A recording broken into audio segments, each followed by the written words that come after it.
Risiko kepatuhan. Oke, sekarang kita lanjutkan dengan salah satu unit kompetensi yang disebut dengan risiko kepatuhan atau compliance risk.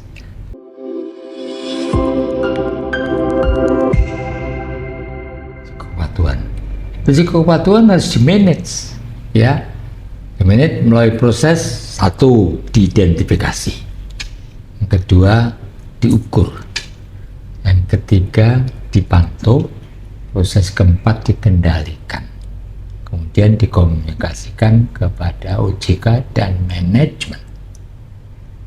Oke, untuk mengidentifikasi risiko kepatuhan, ya kita mesti tahu dulu apa yang dimaksud dengan risiko kepatuhan, apa pengertian risiko kepatuhan, atau kira-kira definisi risiko kepatuhan itu apa. Ya, risiko kepatuhan merujuk kepada ya surat edaran OJK. Menurut surat edaran OJK, maka risiko kepatuhan adalah risiko akibat bank tidak mematuhi dan atau tidak melaksanakan peraturan undang-undang dan ketentuan. Jadi risiko kepatuhan itu adalah potensi kerugian bank karena bank tidak mematuhi ketentuan undang-undang dan tidak mematuhi ketentuan dan tidak melaksanakan undang-undang dan tidak melaksanakan ketentuan. Ya tidak patuh dan tidak melaksanakan ketentuan dalam undang-undang dan ketentuan. Itu ya. Jadi intinya bank tidak patuh sama ketentuan, sama ketentuan OJK. Itu ya. Ketentuan OJK. Karena bank di bawah pengawasan OJK. Lalu apa sih tujuan utama manage risiko kepatuhan? Ya sekali lagi tujuan utama adalah to minimize risk, untuk meminimalkan kemungkinan dampak negatif dari ya perilaku bank yang menyimpang atau perilaku bank yang melanggar ketentuan atau melanggar undang-undang. Itu ya, kira-kira gitu. Tujuannya to minimize, untuk meminimalkan risiko. Ya, risiko. Ya, jadi risiko kepatuhan itu ya harus diidentifikasi. Nah, perlu diketahui juga kira-kira yang termasuk ya sesuatu yang harus dipatuhi di bank itu apa sah, sehingga kalau dilanggar merupakan risiko kepatuhan. Ini kasih contoh yang paling populer, yang paling gampang dimengerti dan paling umum.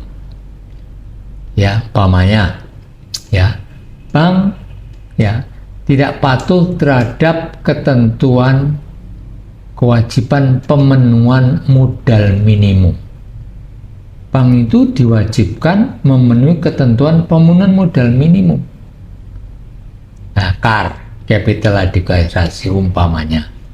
Ya, jika bank itu ya profil risikonya berperingkat 1, maka modal minimumnya boleh 8% sampai kurang dari 9% dari ATMR.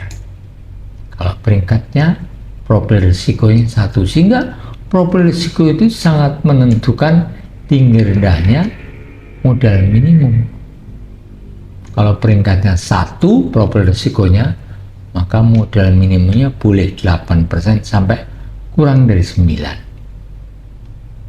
Itu ketentuan pemenuhan modal minimum. Tentunya ya modal minimum plus apa?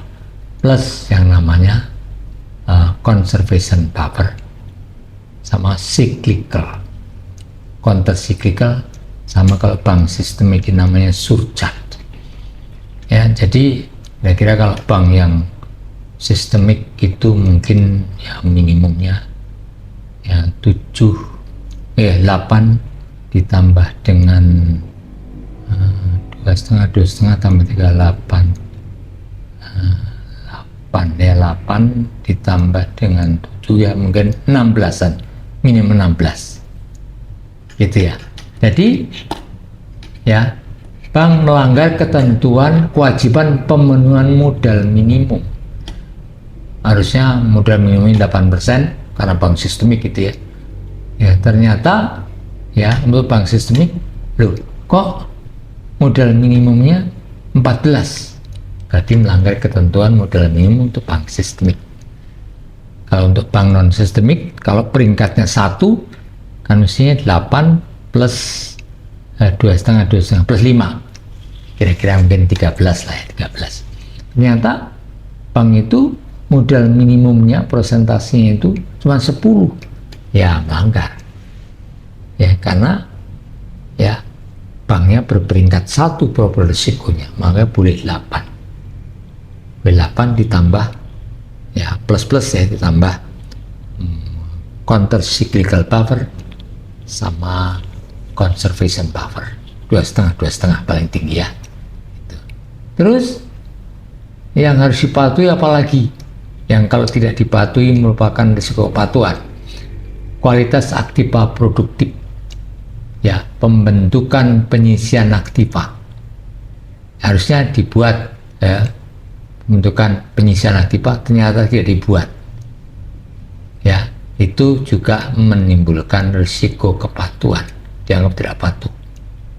Bank harus mempunyai cadangan kerugian penurunan nilai, harus dibuat CKPN-nya umpamanya maksimum itu menurut ketentuannya itu ya, kalau non performing loan itu 5%. Ya, bank tidak membuat CKPN ya, nggak membuat cadangan kerugian penurunan nilai, maka banknya dianggap tidak patuh. Itu ya. Kemudian berikutnya ya, bank melanggar ketentuan pemenuhan batas maksimum pemberian kredit. Batas maksimum pemberian kredit. Pemberian kredit kepada debitur itu ya ada batas maksimumnya untuk debitur individu dan debitur grup. Ada persentasenya. Ya, ada persentasenya.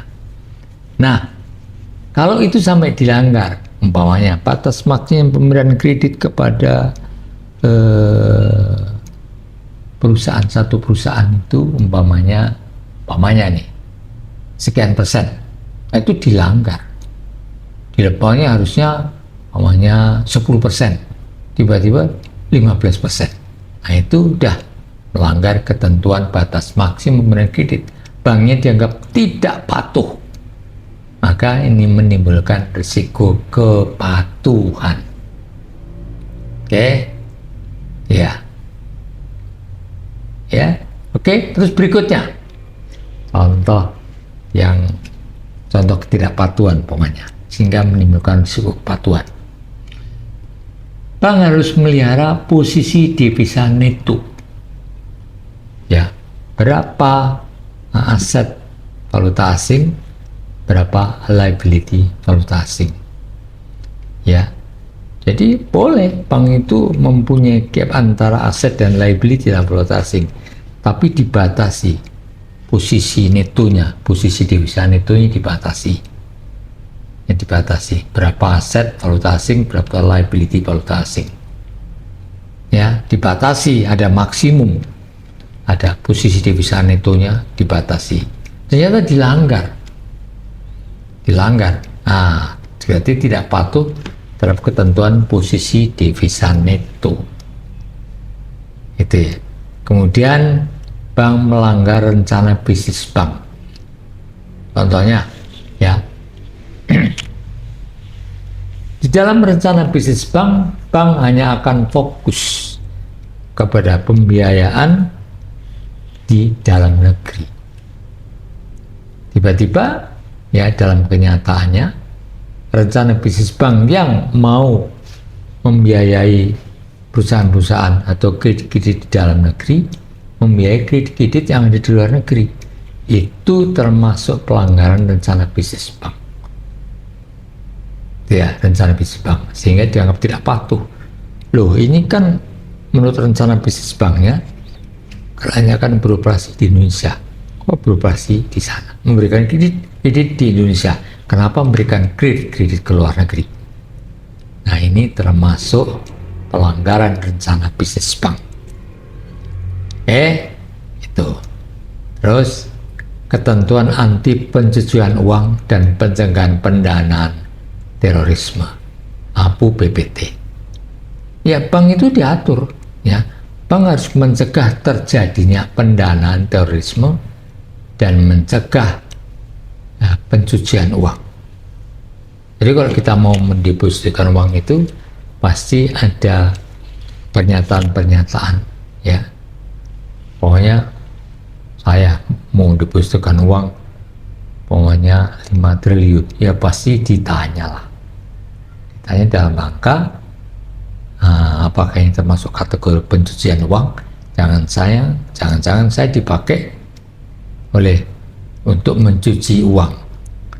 Nah ini ya, jadi itu. Kalau itu dilanggar, maka kita dianggap tidak patuh dan dianggap kita terkena risiko kepatuhan.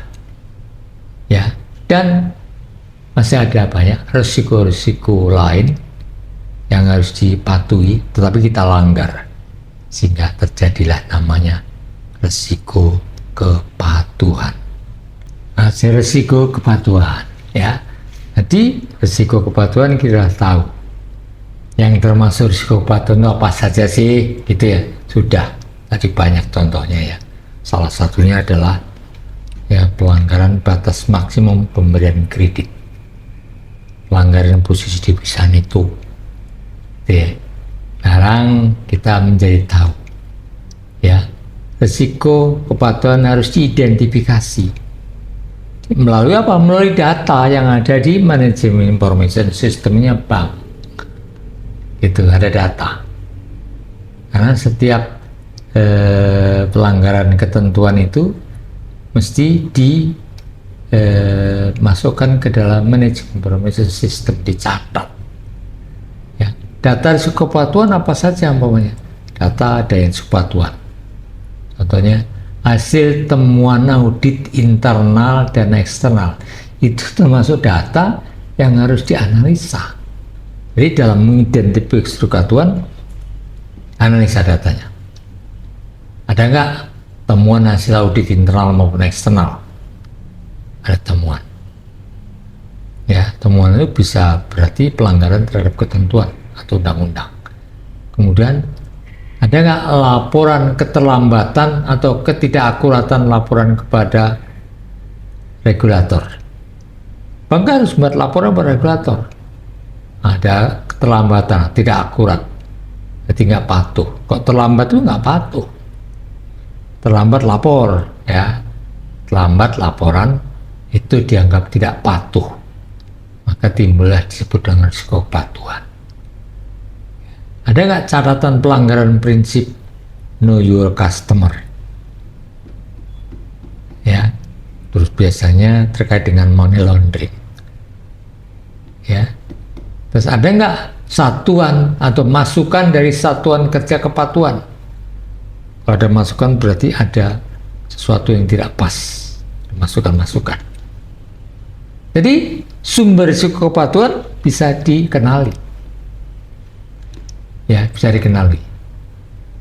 Apa itu sumber? Ya, karena perilaku bank atau kegiatan bank yang menyimpang atau melanggar ketentuan atau melanggar undang-undang, itu intinya sumber risiko kepatuhan. Dan bisa juga perilaku organisasi, perilaku bank yang menyimpang atau bertentangan dengan standar yang berlaku secara umum. Itu. Jadi melanggar ketentuan atau standar yang berlaku umum itu juga dianggap tidak patuh, menimbulkan risiko kepatuhan. Ya. Jadi nanti datanya dianalisa. Waktu mengidentifikasi itu, ya dianalisa datanya. Ya, dianalisa. Umpamanya, ya, yang dianalisa adalah data tentang jenis dan signifikansi pelanggaran yang dilakukan. Ada di MIS. Karena biasanya setiap ada pelanggaran itu ada surat teguran, surat dari OJK, dan biasanya diikuti dengan denda. Pelanggar denda, gitu ya. Yang kedua parameternya itu ya, untuk mengenali risiko kepatuhan, frekuensi pelanggaran yang dilakukan, atau track record ketidakpatuhan bank terhadap ketentuan dan undang-undang. Frekuensi pelanggaran yang dilakukan, frekuensinya berapa kali, itu ya. Itu cara, kalau dia ada ya, berarti ada identifikasi risiko kepatuhan. Ya, parameter yang ketiga adalah ya, pelanggaran terhadap ketentuan atau standar bisnis yang berlaku umum untuk transaksi keuangan tertentu. Transaksi keuangan tertentu apa umpamanya? Pelanggaran terhadap UCPDC, Uniform Custom and Practice, Documentary Credit. Ya, itu berlaku internasional. Ya, berlaku umum. Jadi semua bank yang melakukan trade finance ya harus tunduk kepada UCPDC. Yaitu berlaku umum, berlaku secara internasional. Nah, ini bank nggak boleh melanggar itu. Ya, contohnya ketika bank melakukan negosiasi dokumen, maka seolah bank itu dagang dokumen, bukan dagang barang. Jadi ketika bank membuka LC untuk importir barang, ternyata dokumennya comply with term and condition of the letter of credit. Jadi term and condition, syarat dan ketentuan yang ada dalam LC sudah terpenuhi semua, tapi barangnya ternyata palsu. Ya, palsu. Jadi bank harus tunduk bahwa bank itu tunduk pada ketentuan UCPDC yang mengatur tentang dokumen. Kalau barang itu beda lagi. Bank tidak dagang barang. Bank itu di sini dagang dokumen. Kalau dokumen LC ya di negotiating bank sana, waktu di negosiasi itu udah comply with term and condition of the letter of credit, maka ya sudah selesailah transaksinya. Perkara kalau nanti barang datangnya itu palsu, ya itu beda lagi urusannya. Ya, jadi ada faktor yang dinilai dalam mengidentifikasi risiko kepatuhan. Nah, dalam manajemen risiko kepatuhan juga bank harus menerapkan 4 pilar manajemen risiko kepatuhan. Apa itu? Ya, sekali lagi, 4 pilar manajemen risiko kepatuhan. 1. Adanya pengawasan aktif oleh direksi dan komisaris. Pengawasan aktif, bukan sekedar mengawasi. Itu ya. Yang kedua, adanya kecukupan kebijakan, prosedur dan limit risiko kepatuhan. Risiko kepatuhan itu ada kebijakannya, ada prosedurnya, ada limitnya. Ya, ada limitnya. Ya, ini limit harus dipatuhi. Limit harus dipatuhi. Kebijakan, prosedur, limit harus dipatuhi. Kalau dilanggar bisa menimbulkan risiko kepatuhan. Pilar ketiga, ya, bank harus cukup menerapkan proses manajemen risiko. Ya, risiko kepatuhan harus diidentifikasi, harus diukur, harus dipantau, dan harus dikendalikan, dan harus dikomunikasikan ke OJK dan ke manajemen. Dikomunikasikan setiap triwulan. Kalau ke OJK paling telat 15 hari kerja sejak tanggal akhir bulan laporan. Ya, 15 hari kerja di atas 5 hari kerja, ya dianggap tidak patuh, terlambat membuat laporan profil risiko kepatuhannya. Nanti akan digabungkan dengan laporan profil risiko-risiko yang lain dalam rangka memenuhi laporan tingkat kesehatan bank. Tingkat kesehatan bank, masih ingat kan? Terdiri dari laporan GCG, Good Corporate Governance, laporan profil risiko, laporan rentabilitas, dan laporan permodalan bank. Ya, tadi sudah saya sampaikan di beberapa risiko. Ya, yang ideal itu, ya, profil risikonya berperingkat 1, GCG-nya berperingkat 1, rentabilitasnya berperingkat 1, permodalannya berperingkat 1. Peringkat 1.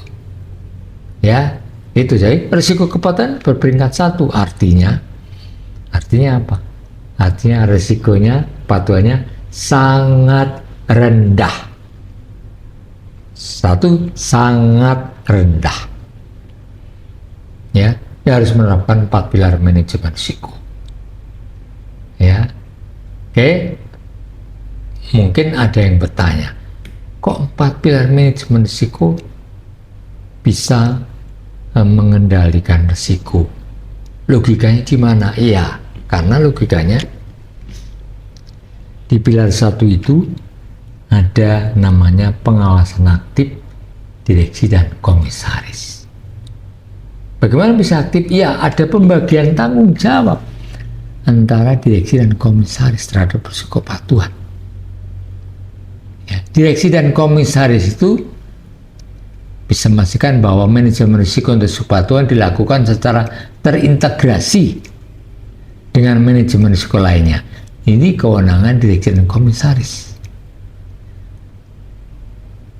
Kemudian direksi dan komisaris memastikan bahwa setiap masalah kepatuhan yang timbul dapat diselesaikan secara efektif oleh satuan kerja terkait dan dilakukan pemantauan serta tindakan perbaikan oleh satuan kerja kepatuhan.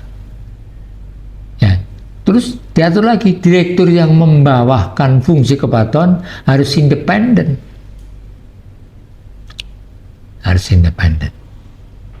Melaksanakan laporan pelaksanaan tugasnya kepada OJK. Ya, organisasi manajemen risiko kepatuhan harus ada satuan kerja operasional, harus satuan kerja manajemen risiko, harus. Oke. Terus kebijakan prosedur dan limit. Kok bisa kebijakan prosedur limit itu bisa mengendalikan risiko? Ya bisa. Karena apa? Karena ya, kebijakan prosedur yang limit itu dibuat oleh direksi, termasuk jalannya strategi risk appetite dan risk tolerance dibuat dan disetujui oleh Pak Komisaris. Jadi kebijakan prosedur limit, risk appetite, risk tolerance, strategi itu dibuat direksi, disetujui oleh Pak Komisaris, oleh Dewan Komisaris. Ya, gitu. Akhirnya apa? Akhirnya ya risikonya bisa dikendalikan. Kemudian risiko kepatuhan diidentifikasi. Kemudian risiko kepatuhan itu diidentifikasi dengan cara dianalisalah data-data tentang risiko kepatuhan, dianalisa. Apa sumber risiko kepatuhannya? Ya perilaku atau aktivitas bank yang menyimpang atau melanggar dari ketentuan atau peraturan undang-undang, atau perilaku bank atau perilaku kegiatan bank yang menyimpang atau bertentangan dengan standar yang berlaku umum. Nanti akan dianalisa menggunakan Terus nanti akan diperingkat menggunakan parameter risiko kepatuhan. Nanti risiko kepatuhan diukur. Ya, ada risk appetite, risiko kepatuhan, ada actualnya. Nah, nanti dibandingkan. Ya, tuh. Jadi apa faktor-faktor risiko kepatuhan atau parameternya? Ya, satu. Ya, nanti akan ada jenis dan signifikasi pelanggaran yang dilakukan. Kalau pelanggaran yang dilakukan itu signifikan, ya signifikan berarti risikonya tinggi. Kalau frekuensi pelanggaran yang dilakukan frekuensinya tinggi, berarti risiko kepatuhannya tinggi. Pelanggaran terhadap ketentuan yang atau standar bisnis yang berlaku umum, ya risk appetite yang rendah ternyata kenyataan tinggi, maka risikonya dianggap tinggi. Dari 3 parameter ini, ya 3 parameter. Lalu pertanyaan berikutnya, apa sih tujuan risiko kepatuhan di manage? Ya, apa tujuan manajemen risiko kepatuhan? Ya, tujuannya tak lain dan tak bukan adalah ya to minimize risk, ya untuk meminimumkan dampak negatif dari risiko kepatuhan, ya to minimize. Jadi risiko kepatuhan nanti ya setelah diidentifikasi diukur, dibandingkan antara risk appetite dengan actual risk kepatuhan. Kalau yang melanggar atau yang di atas risk appetite, namanya risikonya dianggap sangat tinggi, cukup tinggi. Itu ya, tinggi. Ya, jadi nanti akan dianalisa risk appetite dibandingkan dengan actual risk.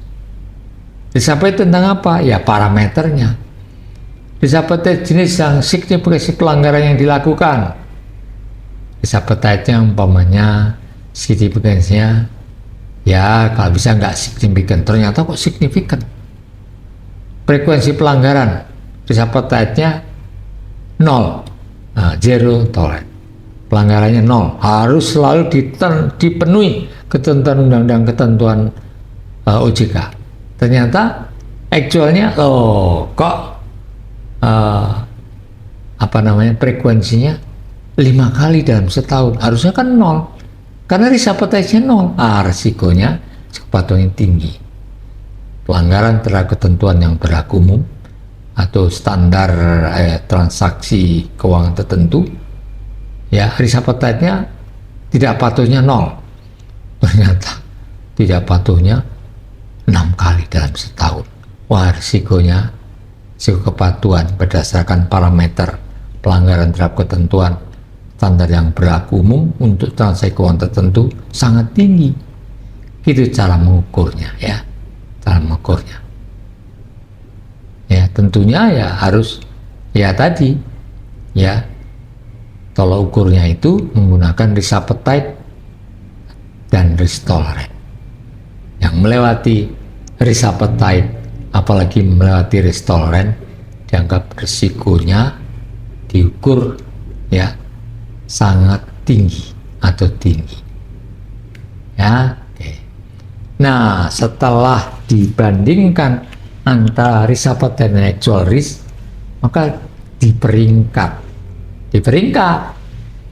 risiko itu inherent risk diperingkat, ya peringkat 1 itu low atau sangat rendah risiko kepatuhannya, peringkat 2 itu low to moderate artinya rendah, peringkat 3 itu moderate cukup tinggi, kalau peringkat 4 itu moderate to high itu tinggi, ya kalau peringkat 5 itu high sangat tinggi.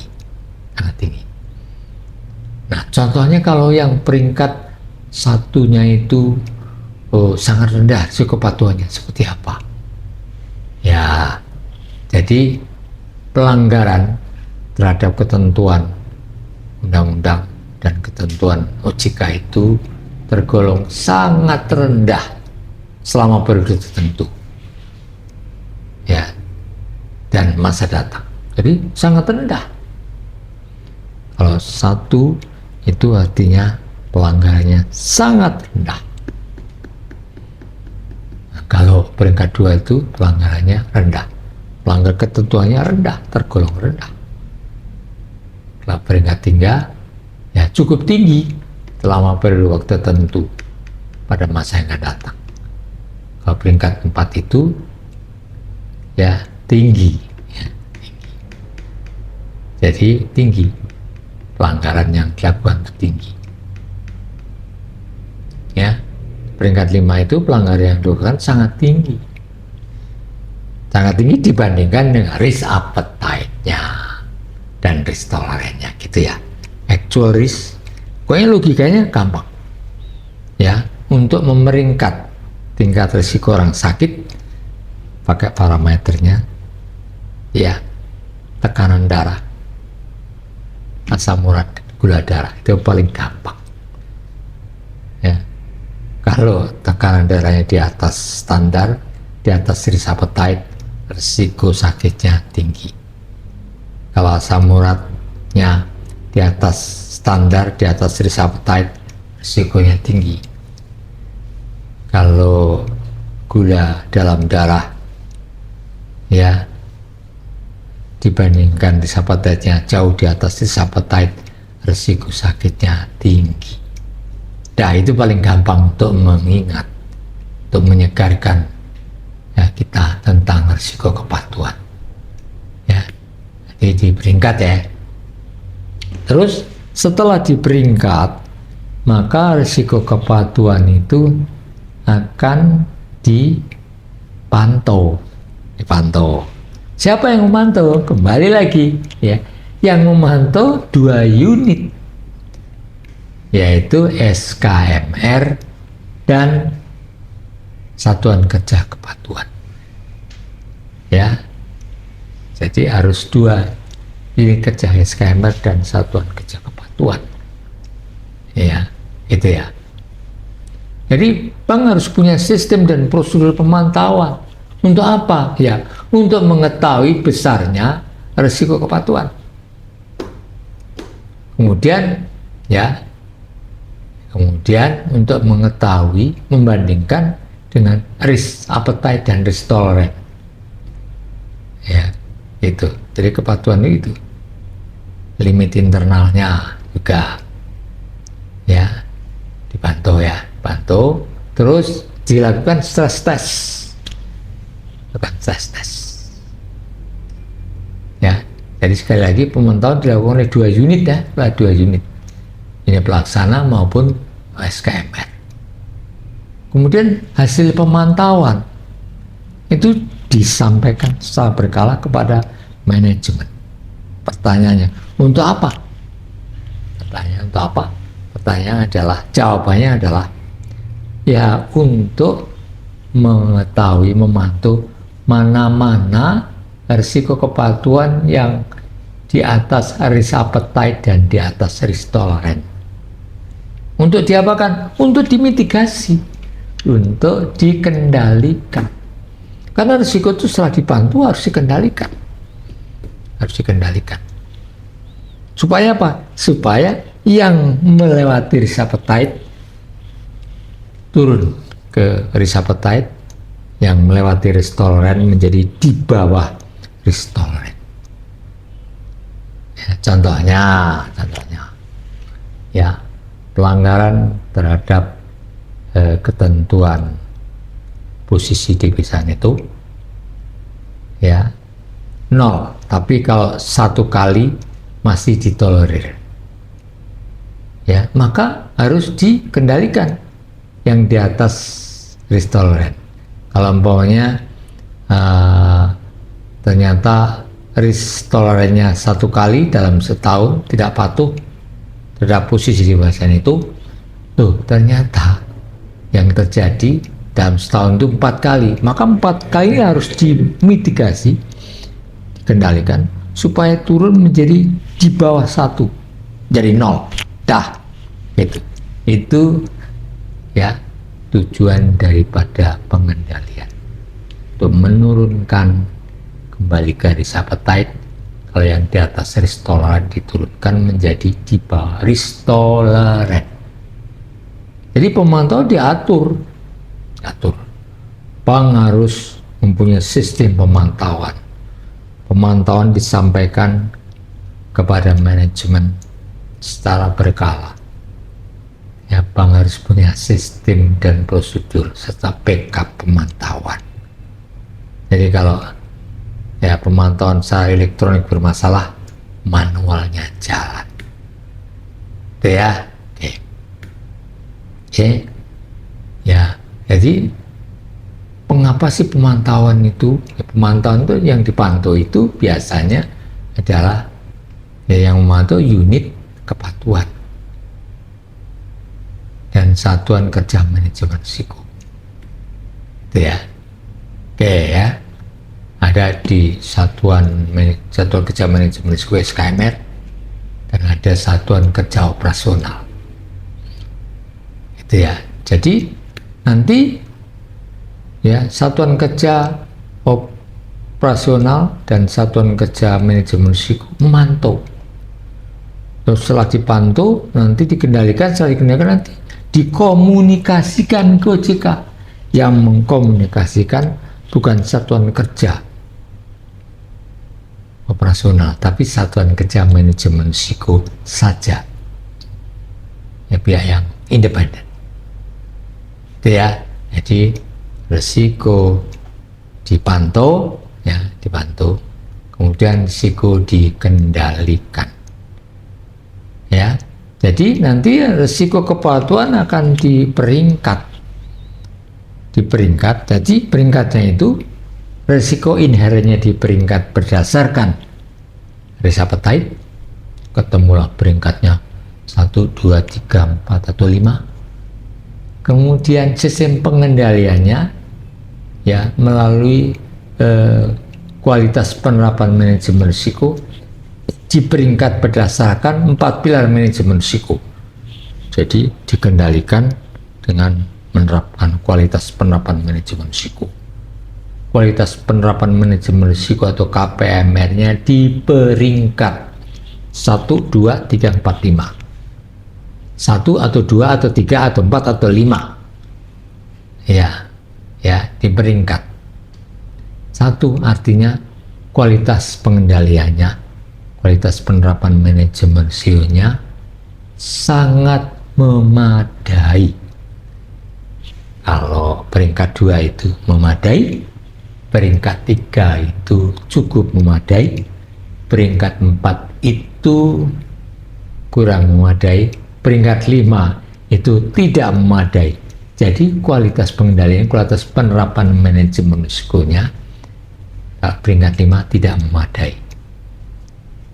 Ya, jadi nanti akan dibuatlah namanya profil risiko kepatuhan secara komposit. Komposit itu neto, ya residual risk atau profil risiko neto, yaitu inherent risk peringkatnya diadu dengan KPMR peringkatnya berapa, ketemulah profil risiko neto. Seperti saya jelaskan ya di risiko yang lain. Jadi profil risiko neto itu hasil aduan antara peringkat inherent risk dan peringkat KPMR, ya ketemulah profil risiko neto atau risiko komposit. Jika contohnya jika profil risiko ya risiko inherent itu berperingkat 1 atau sangat rendah, ya terus kualitas penerapan manajemen risikonya sangat memadai, berarti 1, maka risiko kompositnya, profil risikonya atau risiko netonya atau residual risknya peringkatnya 1, karena 1 ditambah 1 sama dengan 2 dibagi 2 sama dengan 1. Sebaliknya, risiko inherent berperingkat 1, KPMR berperingkat 5, maka risiko komposit risiko kepatuhan adalah 1 ditambah 5 sama dengan 6 dibagi 2 sama dengan 3. Jadi profil risiko netonya atau risiko kompositnya adalah 3. Ya, dari awalnya itu risikonya itu sangat rendah, 1, dikendalikan dengan cara kualitas tidak memadai, 5. Jadi dari 1 naik menjadi dari risiko yang dari sangat rendah turun menjadi cukup tinggi, dari 1 menjadi 3 dan selanjutnya. Ya, jadi fungsinya kualitas pengendalian atau kualitas penerapan manajemen risiko adalah sebenarnya fungsi jalannya itu untuk menurunkan risiko. Ya, risiko inherentnya turun setelah dikendalikan. Ya, risiko inherentnya mulai dari awalnya 5 menjadi 3. Itu idealnya. Tapi bisa juga kualitas penerapan manajemen risiko itu ya justru menaikkan risiko. Risiko sebelum dikendalikan umpamanya 1, tapi setelah dikendalikan risikonya justru menjadi 3. Kenapa? Karena kualitas penerapan manajemen risikonya tidak memadai. Tidak memadai itu 5. Kalau risiko yang sangat rendah 1 tanggal 5, 6 bagi 2, 3. Awalnya risikonya 1, peringkatnya setelah dikendalikan justru menjadi 3. Dari awalnya sangat rendah menjadi cukup tinggi. Kenapa? Karena kualitas penerapan manajemen risikonya itu tidak memadai. Ya, tapi risiko inheren itu setelah dikendalikan ya bisa nggak naik nggak turun risiko kepatuhan itu. Awalnya risiko sebelum dikendalikan atau inherent risk-nya itu berperingkat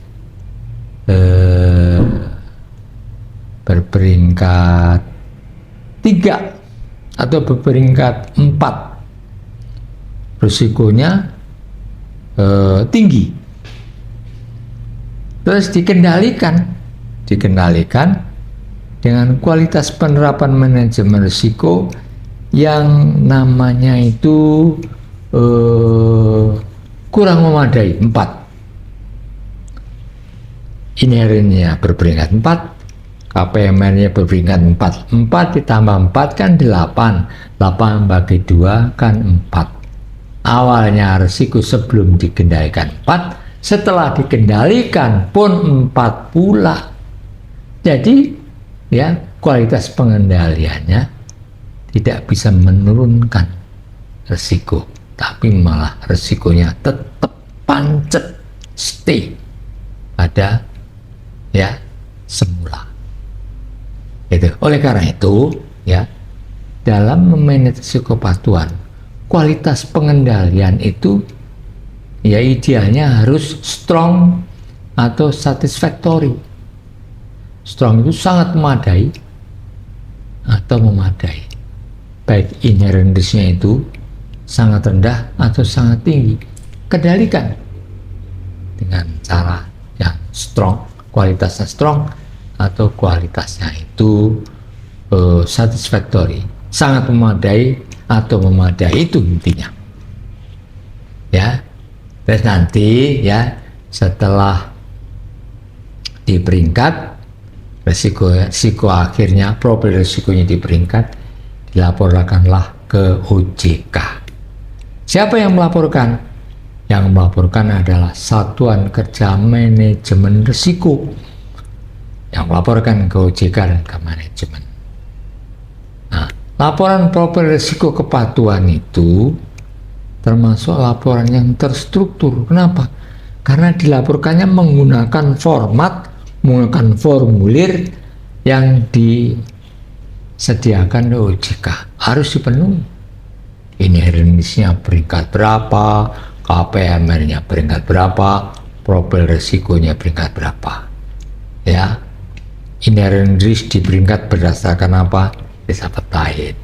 KPMR di peringkat berdasarkan apa? 4 pilar manajemen risiko. Nah, ketemulah profil risiko itu. Jadi ada strukturnya. Nah, tapi ada laporan risiko kepatuhan itu yang sifatnya naratif. Nah, itu yang namanya tidak terstruktur. Naratif, narasi, tidak terstruktur.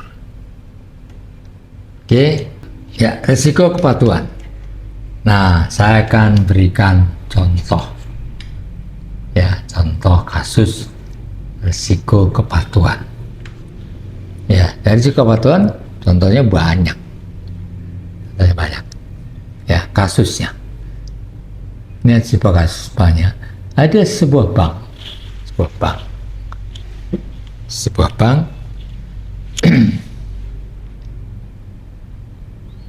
itu melakukan suatu kegiatan ya, suatu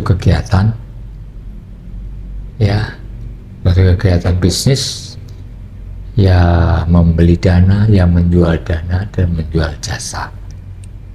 Ya, dalam satu kegiatannya itu, ya, bank tersebut ya tidak melaporkan adanya ya ketentuan pemenuhan, tidak taat sama ketentuan pemenuhan modal, ketentuan pemenuhan modal minimum. Itu ya. Jadi kan bank harus memelihara ketentuan pemenuhan modal minimum, harus memelihara KPMM, harus memelihara KAR. Ya, besarnya karena profil 1 ya, maka 8% dari ATMR. Ya, bank harus menyediakan buffer capital berupa conservation buffer dan countercyclical buffer. 2,5 berarti 5% tambah 8%, hasilnya 13%. Ya, ketika bank itu sudah KAR-nya sudah mendekati 8% untuk menutup risiko kredit, risiko pasar dan risiko operasional, ya, banknya ya sudah mendekati 8% nih. Banknya tetap memberikan kredit. Alasannya apa?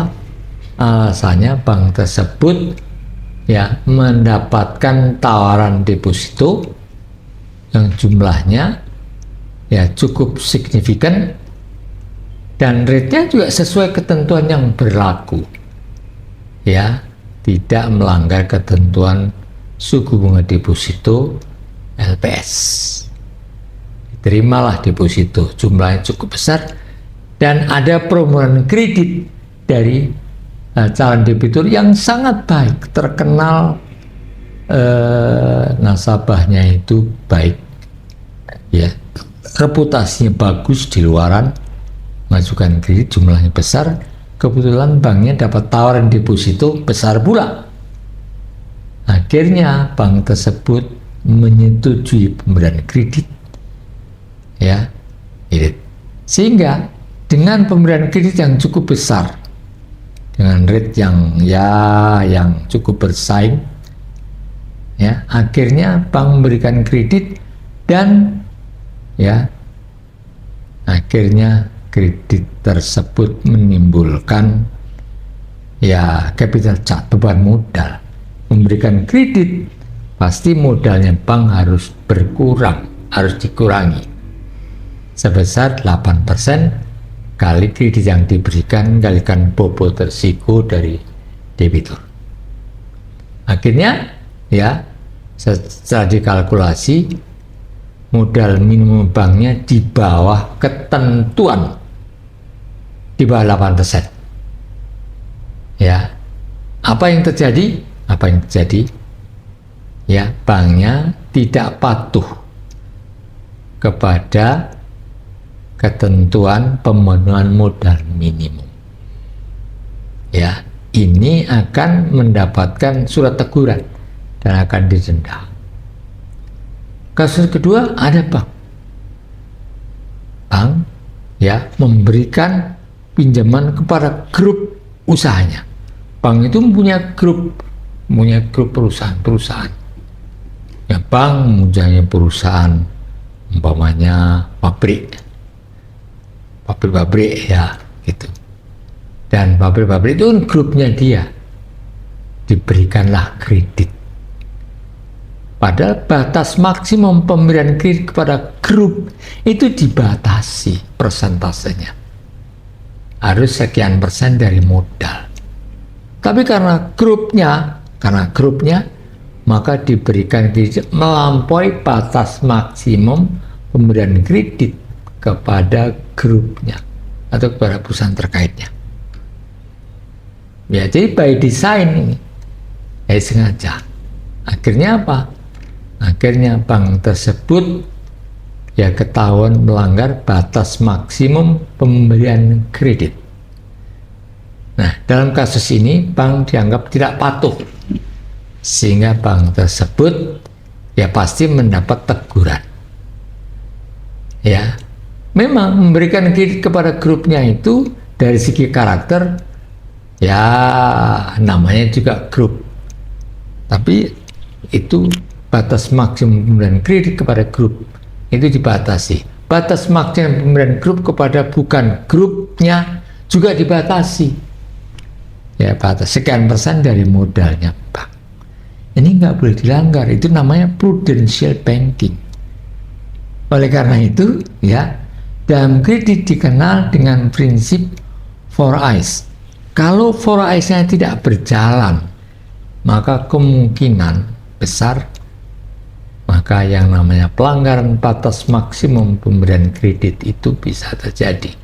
Contoh kasusnya, bank tertentu itu kreditnya diberikan kepada grup usahanya, macet pula.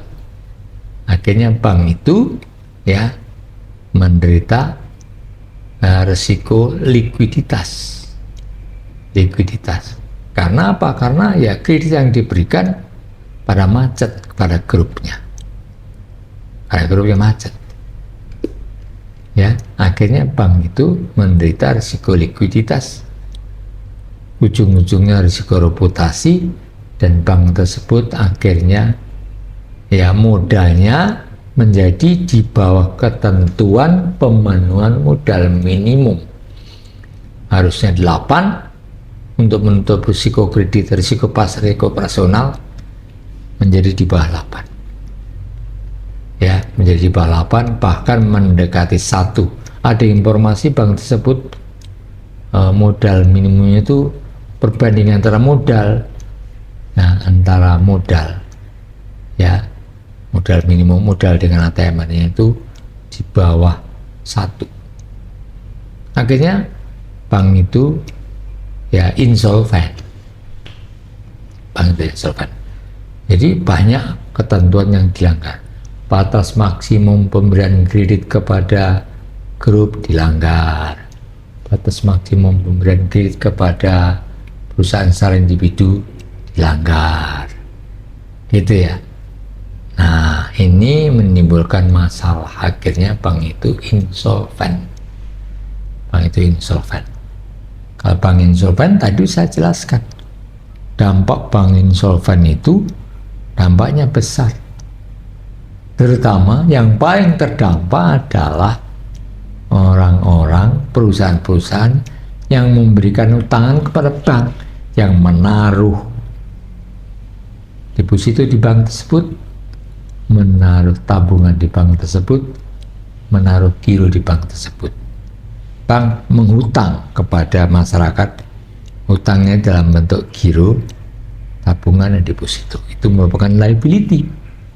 Nah, kalau ini bank insolven, ya pemegang giro, pemegang tabungan, pemegang deposito akan dibayar setelah banknya asetnya dilikuidasi, akhirnya dijual. Hasilnya berapa?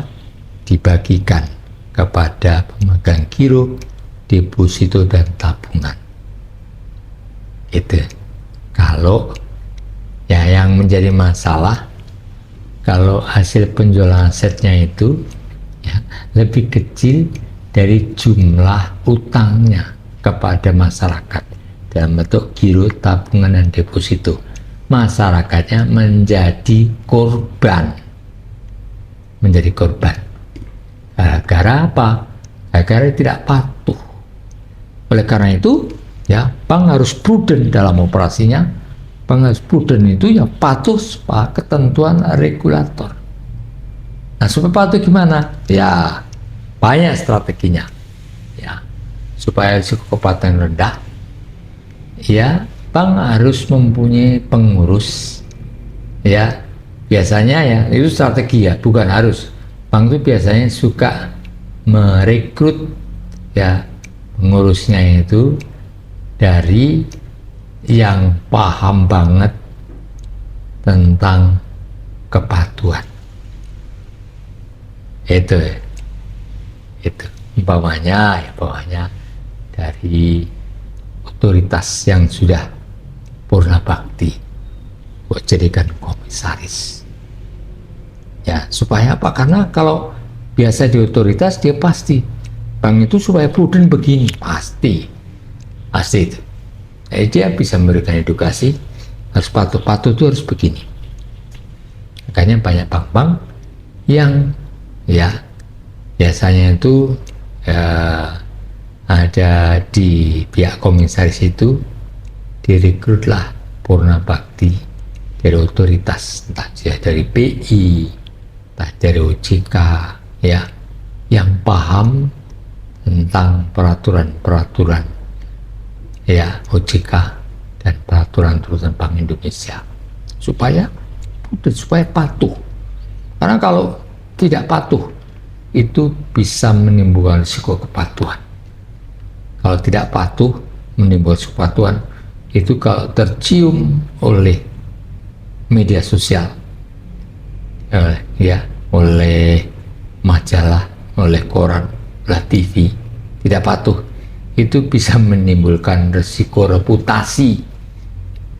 Dan kalau risiko reputasi, ujung-ujungnya ya bisa menimbulkan krisis likuiditas. Karena apa? Karena ya kalau bank ya diberitakan negatif, rumor, ya biasanya likuiditasnya jadi terganggu. Deposito yang belum waktunya dicairkan, dipindahkan ke bank lain, ditahan, nggak bisa. Ya, penabung yang harusnya tabungannya dibiarkan di bank tersebut, dihabisin, dipindahkan ke bank lain, ditransfer. Ya, terjadi krisis likuiditas. Karena likuiditas adalah perbandingan antara aset likuid yang berkualitas tinggi dibandingkan dengan perkiraan dana keluar. Perkiraan dana keluarnya jauh di atas perkiraan karena adanya rumor, sehingga timbullah krisis likuiditas. Dari krisis likuiditas itu ya bisa berasal karena bank tidak patuh. Pertama itu terekspos risiko kepatuhan, kemudian risiko merembet ke risiko reputasi, kemudian merembet ke risiko likuiditas. Ujung-ujungnya yang paling ekstrim, banknya bangkrut, insolvent. Dan kalau bank sudah insolvent, pilihannya satu, bank itu harus ya welcome kepada investor baru. Asalnya suruh jual sahamnya, atau dia dinyatakan bangkrut, dilikuidasi, dijual asetnya, dipakai untuk membayar utang-utangnya, utang termasuk utang kepada pihak ketiga. Kalau masih ada sisa penjualan asetnya, maka diserahkanlah kepada pemegang saham, ada yang punya modal.